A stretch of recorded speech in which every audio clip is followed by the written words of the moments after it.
Oh, yan na nga ang sinasabi ko sa inyo, nang aaway lang kasi kayo sa akin eh.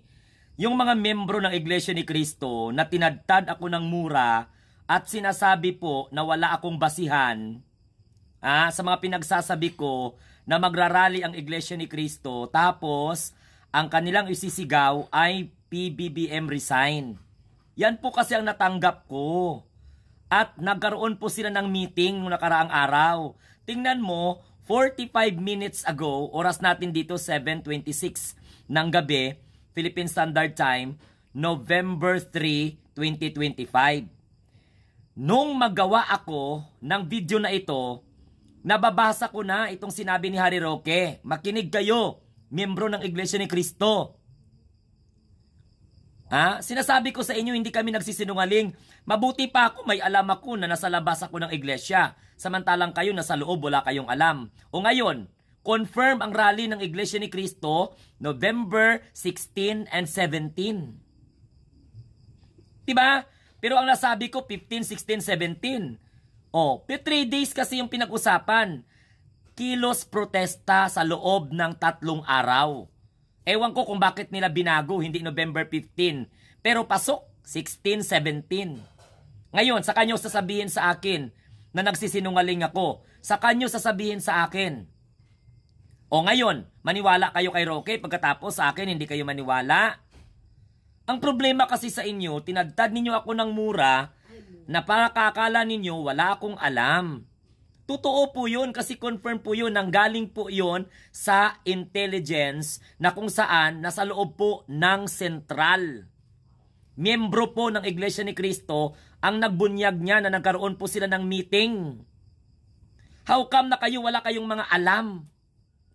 O anong sabi ni Harry Roque? Confirm ang rally ng Iglesia ni Cristo, November 16 and 17. O, yung mga iba, kaya ba mag-grand finale? Goodbye bangag sa November 30 as hoped by many. O, yun. Patanong pa na ginawa ni Harry Roque. Sinasabi ko nga sa inyo, hindi ako magsasalita dito na hindi ko natanggap yung information na yan. Sa bagay, sino ba naman ako? O ngayon, maniwala kayo kay Harry Roque na may rally, samantalang sa akin, hindi kayo maniwala. At salamat dahil nakikita ko na mabangabastos din pala talaga yung ibang miyembro ng Iglesia ni Cristo. Hindi muna sila mag-isip-isip kung tama ba o mali yung mga pinagsasabi natin, tinadtad tayo ng mura. Kaya sabi ko nga, yung ibang miyembro ng Iglesia ni Cristo na hindi nakakaintindi sa kung ano po yung pakay natin sa pagsabi na nagkaroon po ng meeting, okay? Nung mga nakaraang araw, gabi ginawa yung meeting, pinalabas. Nang dumalo sa meeting, ang agenda nila, magsisigaw sila ng PBBM resign. O ngayon, si Harry Roque, maka-Duterte yan, loyal kay Rodrigo Duterte, loyal kay Sara Duterte, paano nyo ipaliwanag? Kasi gin-confirm mismo ni Harry Roque ngayon lang, kagabi ako nag-vlog. Diba? Ayaw nyo kasi maniwala. Kagabi ako nag-vlog na natanggap ko ang information na mayroon pong meeting at ang agenda ay ang pagkaroon ng 3 araw na kilos protesta. Na para sa akin, wala namang problema yun kahit magprotesta kayo ng 1 buwan. Pero, bakit kailangan pang isigaw ang PBBM resign? Ewan ko lang kung sa 16-17 baguhin nila yung content ng kanilang rally. So, anong purpose? Hindi sinabi, di ba? Alam nga naman aminin nila yon. Kayo talaga, Iglesia ni Cristo na mga nang-aaway sa akin. O ngayon, ngayong araw lang gin-post ni Roque, puntahan nyo ang Facebook account niya. Sabi niya, confirm ang rally ng Iglesia ni Cristo November 16 and 17. Yung mga iba, kaya ba mag-grand finale? Goodbye bangag sa November 30 as hoped by many. O, ang akin dito November 15 to 17. Yun ang natanggap ko na information. Yung talaga, oo. Ako naman, di naman ako galit sa inyo kung magmura kayo. Normal lang yan na masasaktan kayo. Pero sabi ko nga, maraming salamat sa membro ng Iglesia ni Cristo. Nung nalaman nila itong sinabi ko, hindi po sila nagalit sa akin. Tingnan mo si Harry Roque na nga yan. Ngayong araw niya lang gin-post. Ngayong araw niya na-confirm. Samantalang kagabi ko po sinabi yon. Kayo talaga, pagkatanggap ko ng information. Ngayon, kung magtanong kayo, sino ako, bakit ako nakakatanggap ng ganyong information, wag nyo nang alamin. Correct? Pero, ang totoo ay kinonfirm ni Harry Roque na magkaroon po ng rally ang Iglesia ni Cristo. Si Harry Roque, alam niya, how come hindi nyo alam? Sinabi ko sa vlog ko, may mga distrito na alam nila at may distrito na hindi ipinaalam sa kanila. Kaya kung makapanglait kayo sa akin, akala nyo hindi ako nagsasabi ng totoo. Petsa lang yung diferensya. Sabi ko doon, November 15 to 17.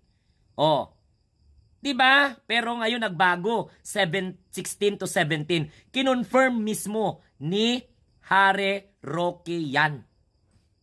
Nauna pa ako mag-vlog kumpara dyan kay Harry Roque sa Facebook niya.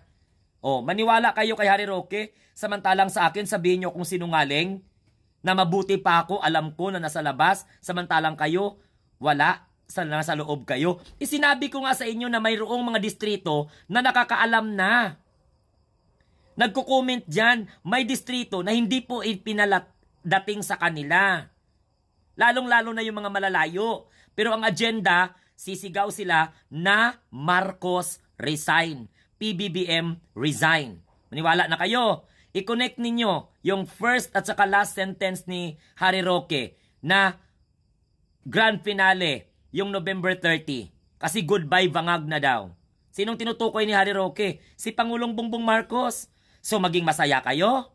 Kaya natutuwa ako sa mga INC na nagsasabi na hindi po sila susuporta sa rally na iyan. Dahil alam nila na ang kanilang pakay ay manawagan na bumaba ang Pangulo sa pwesto. So sino ngayon na nagsisinungaling sa atin? Kayo talaga INC ha?